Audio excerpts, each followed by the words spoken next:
ఈ భూమి మీద కొందరు తమ కోసమే బ్రతుకుతారు, తమ విలాసాల కోసమే బ్రతుకుతారు. అతి కొద్ది మంది మాత్రమే, వాళ్ళలో ఫిలాసఫర్లు కానివ్వండి, సైంటిస్టులు కానివ్వండి, పొలిటీషియన్స్ కానివ్వండి, మానవాళికి ఎనలేని సేవ చేశారు కూడా. అందులో కార్ల్ మార్క్స్ మొదటి స్థానంలో ఉంటాడు.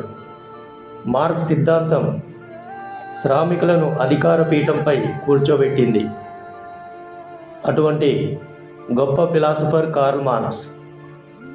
అటువంటి మార్క్స్ని వరించింది జెన్నీ. కార్ల్ మార్క్స్ లేని కమ్యూనిజానికి అర్థం లేదు. మార్క్సిజం కానిది కార్మిక వర్గ సిద్ధాంతం కాదు. ఆ సిద్ధాంతం లేకుండా శ్రమదోపిడి నుండి కార్మిక వర్గానికి విముక్తి లేదు. జెన్నీ కార్ల్ మార్క్స్ల ప్రేమ మన సినిమాలో మాదిరి రసవత్తరమైన ప్రేమ కథ కాదు. శ్రామిక వర్గ విముక్తి కోసం అంకితమైన ప్రేమ వాళ్ళిద్దరిది. కార్ల్ మార్క్స్ జెన్నీలకు 7 సంతానం. 4 పిల్లలు పుట్టిన కొంతకాలానికి చనిపోయారు. వీరికి 3 కుమార్తెలు. వారిలో జెన్నీ, లారా, ఎలియానార్లు. వీరు తమ అమ్మా నాన్నలాగా కార్మిక రాజకీయ ఉద్యమాల్లో చేరి తోటి కార్యకర్తలను వివాహం చేసుకున్నారు. కార్ల్ మార్క్స్ పేరంటేనే అభినందనీయం, అంతే తప్ప ఈ పేరంటే భయపడాల్సిన అవసరం లేదు. కంప్యూటర్ కాలంలో కూడా కమ్యూనిజం ఏంద్రా బాబు అని అనుకోవద్దు. అన్నింటికి పునాది ఈ కమ్యూనిజం మాత్రమే. ఇది లేకుంటే అస్సలు ప్రపంచానికి అర్థమే లేదు. కార్ల్ మార్క్స్ పడ్డ కష్టాల గురించి, అతడి దుర్భరమైన జీవితం గురించి తప్పకుండా మనిషి అనేవాడికి కొంచెమైన అవగాహన కలిగి ఉండాలి.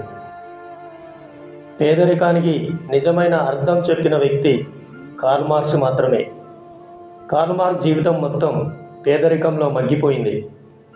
పేదరికానికి నిజమైన అర్థం ఎవరికైనా తెలిసి ఉండాలి అంటే అది కార్ల్ మార్క్స్కే తప్ప మరెవరికీ తెలియదు. కార్ల్ మార్క్స్ 3 కూతుళ్లలో 2 తినడానికి తిండి లేక ఆకలితో సూసైడ్ చేసుకొని చనిపోయారు. మరో 3 పిల్లలు రోగానికి మందులు లేక చనిపోయారు. చివరికి తన 3 సంవత్సరాల కొడుకు చనిపోతే శవపేటిక కొనడానికి డబ్బులు లేక వేరే వారు డబ్బులు పంపే వరకు 2-3 రోజులు తన కొడుకు శవాన్ని పక్క గదిలో పెట్టారు. ఈ కష్టాలు ఎల్లకాలం ఉండబోవంటూ మార్క్స్ తన భార్య అయిన జెన్నీకి ధైర్యం చెప్పేవాడు. తన క్యాపిటల్ బుక్ మార్కెట్లోకి వచ్చేదాకా ఓపిక పడితే చాలని, ఆ తర్వాత అంతా మారిపోతుందని సర్ది చెప్పేవాడు. రిచ్ ఫ్యామిలీలో పుట్టిన జెన్నీ ఎన్ని కష్టాలు వచ్చినా మార్క్స్ని వదిలిపెట్టలేదు. ఎందుకంటే మార్క్స్ అంటే జెన్నీకి అంత ప్రేమ, ప్రాణం. 1818లో మార్క్స్ జర్మనీలోని ట్రేయర్లో పుట్టాడు. కార్ల్ అనేది అతని పేరు, మార్క్స్ తన ఇంటి పేరు. కార్ల్ మార్క్స్ బెర్లిన్ యూనివర్సిటీలో హిస్టరీ, ఫిలాసఫీ, లా కంప్లీట్ చేశాడు. గ్రీక్ ఫిలాసఫర్ అయినటువంటి ఎపిక్యూరియస్ మీద ఫిలాసఫీ కంప్లీట్ చేశాడు.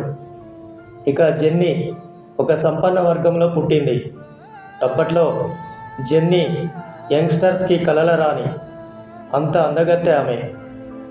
జెన్నీ టీనేజ్లో ఉండగా ఒక యంగ్ లెఫ్టినెంట్ లవ్ ప్రపోజల్ని యాక్సెప్ట్ చేసి అతన్ని మ్యారేజ్ చేసుకోవాలనుకుంటుంది. కానీ కొద్ది నెలలకే తన అభిప్రాయాన్ని మార్చుకుంది. కార్ల్ మార్క్స్ని మీట్ అయిన తర్వాత మార్క్స్ ఐడియాలజీ, తన తెలివి తనకు బాగా నచ్చింది.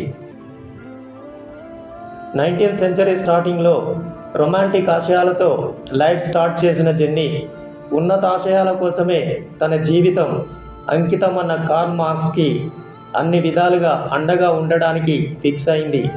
తర్వాత Karl Marx, jenny love marriage చేసుకున్నారు. ఇక అక్కడి నుండి వాళ్ళ కష్టాలు మొదలైనాయి. ఎందుకంటే కార్ల్ మార్క్స్ దగ్గర పోషించడానికి డబ్బు లేదు, ఉద్యోగం కూడా లేదు. ఉన్నదల్లా ఉన్నతాశయాలు మాత్రమే. ఉన్నతాశయాలు పొట్ట నింపవు కదా. ప్రపంచాన్ని మార్చిన కార్ల్ మార్క్స్కి ఒకసారి రైల్వే జాబ్కి అప్లై చేస్తే అది తనకు రాలేదు. ఎందుకంటే కార్ల్ మార్క్స్ హ్యాండ్ రైటింగ్ చాలా దారుణంగా ఉంటుంది. తన భార్యకి, తన పిల్లలకు, తన చిరకాల స్నేహితుడైనటువంటి ఎంగెల్స్కి తప్పితే ఆ హ్యాండ్ రైటింగ్ ఎవరికీ అర్థం కాదు. కార్ల్ మార్క్స్కి తన తండ్రికి ఎప్పుడూ పడేది కాదు. ఒక చిన్న ఉద్యోగం తెచ్చుకొని హ్యాపీగా ఉండక ఈ పిచ్చి రాతల ఫిలాసఫీతో ఎందుకు నీ టైం వేస్ట్ చేసుకుంటున్నావని కార్ల్ మార్క్స్ని కోప్పడేవాడు. తండ్రి ఆశలన్నీ కొడుకు మీదే పెట్టుకున్నాడు. కానీ కొడుకు తీరును చూసి అది నెరవేరదని అతడు ఫిక్స్ అయ్యాడు. కార్ల్ మార్క్స్ తండ్రి చావు బతుకుల్లో ఉండగా మార్క్స్కి ఒక ఉత్తరం రాశాడు. అందులో ఇలా రాశాడు: నువ్వే నా సర్వస్వం, నీ మీదే నా ఆశలన్నీ, నువ్వే నా ప్రాణం. అందుకే నువ్వంటే నాకు అప్పుడప్పుడు కోపం, అప్పుడప్పుడు ప్రేమ. కానీ ఇక టైం లేదు, చాలా అలసిపోయాను. నీకోసం వెయిట్ చేసినా కూడా ఫలితం ఉండదు. ఇదే నా చివరి ఆలింగనమని కార్ల్ మార్క్స్కి ఆ ఉత్తరంలో తన తండ్రి రాశాడు. తండ్రి హెల్త్ చెడిపోవడంతో కాలేజ్ నుండి ఇంటికొచ్చి కొద్ది రోజులుండి మళ్ళీ వెళ్ళిపోయాడు. కార్ల్ మార్క్స్ వెళ్ళిన వారానికే తన తండ్రి చనిపోయాడు. తండ్రి అంత్యక్రియలకు కూడా కార్ల్ మార్క్స్ వెళ్ళలేదు. కార్ల్ మార్క్స్ తండ్రి అంత్యక్రియలకు వెళ్ళకపోవడాన్ని చాలామంది చరిత్రకారులు కార్ల్ మార్క్స్ది రాతి గుండె అని విమర్శించారు.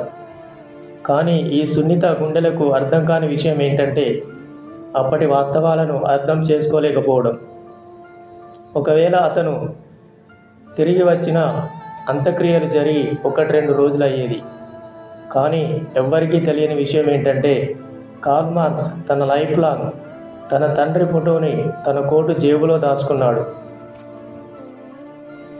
కార్ల్ మార్క్స్ చనిపోయినప్పుడు కూడా అదే ఫోటోని మార్క్స్ శవపేటికలో తన ఫ్రెండ్ ఎంగెల్స్ పెట్టాడు.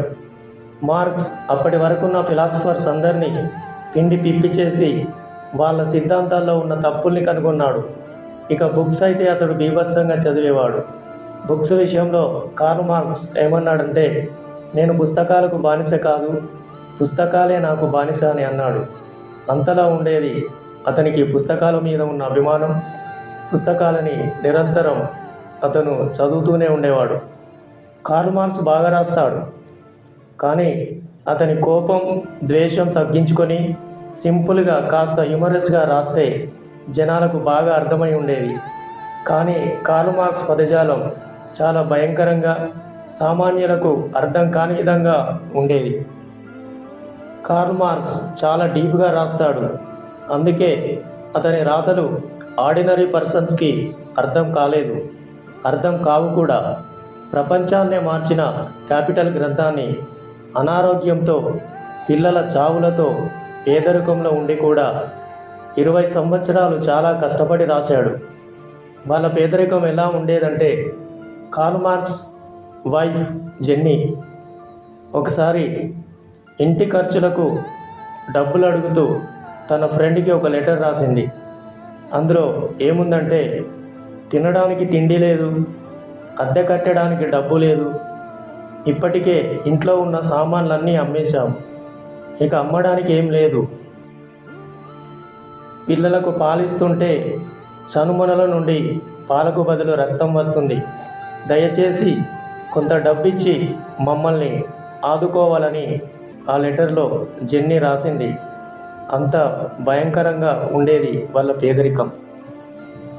అలాంటి భయంకరమైన పరిస్థితుల్లో కూడా భర్తని సంపాదించట్లేదని ఒక మాట కూడా జెన్నీ అనేది కాదు. ఎందుకంటే కార్ల్ మార్క్స్ అన్నా, అతని ఆశయాలన్నా, అతని సిద్ధాంతాలన్నా జెన్నీకి అమితమైన ప్రేమ. అది మాటల్లో వర్ణించలేరు. కార్ల్ మార్క్స్ తన క్యాపిటల్ గ్రంథం రీసెర్చ్ చేయడానికి లైబ్రరీకి వెళ్ళాలి. కానీ వెళ్ళలేని పరిస్థితి. ఎందుకంటే ఆ రోజుల్లో లండన్లో లైబ్రరీకి వెళ్ళాలంటే కోటు ఖచ్చితంగా ఉండాలి. కానీ కార్ల్ మార్క్స్ దగ్గర కోటు లేదు. బికాస్ కుటుంబ ఖర్చుల కోసం కార్ల్ మార్క్స్ తన కోటును తాకట్లో పెట్టాడు. దాంతో ఇంట్లోనే ఉండి తన గ్రంథం రాసేవాడు. చివరికి తన గ్రంథం రాయడానికి కావలసిన పేపర్స్ కొనడానికి కూడా డబ్బులుండేవి కాదు. అప్పుల బాధ తట్టుకోలేక, పిల్లల చావులు, ఆకలి కేకలు తట్టుకోలేక, తినడానికి తిండి లేక జెన్నీ అనారోగ్యంతో కార్ల్ మార్క్స్ కంటే ముందే మరణించింది. జెన్నీ చనిపోయినప్పుడు కార్ల్ మార్క్స్ ఆల్మోస్ట్ మానసికంగా అప్పుడే చనిపోయాడు. అంత గొప్పగా ఉండేది జెన్నీపై అతనికి ప్రేమ. తలనొప్పి, దిగులు, నరాల బలహీనత, పౌష్టికాహార లోపం, వీటితో పాటు పిల్లల ఆకలి కేకల మధ్య మార్చి 14, 1883లో క్యాపిటల్ గ్రంథం రాస్తూ తను రాసుకునే బల్ల మీదే కార్ల్ మార్క్స్ చనిపోయాడు. అప్పుడు అతని వయసు 65 సంవత్సరాలు. తరువాత కార్ల్ మార్క్స్ 3 కూతుళ్లలో 2 ఆకలి కేకలు తట్టుకోలేక సూసైడ్ చేసుకొని చనిపోయారు.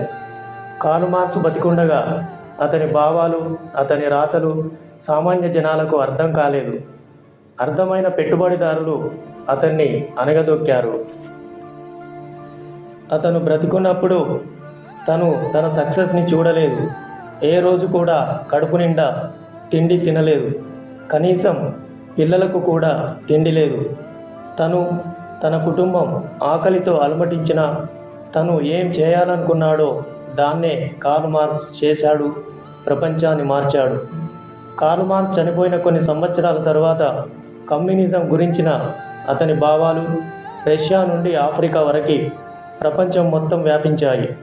ఒక్క మాటలో చెప్పాలంటే ప్రపంచ దేశాల్లోనే ప్రతి ఒక్క దానిలో ఆయన ప్రతిపాదించిన సిద్ధాంతాలున్నాయి.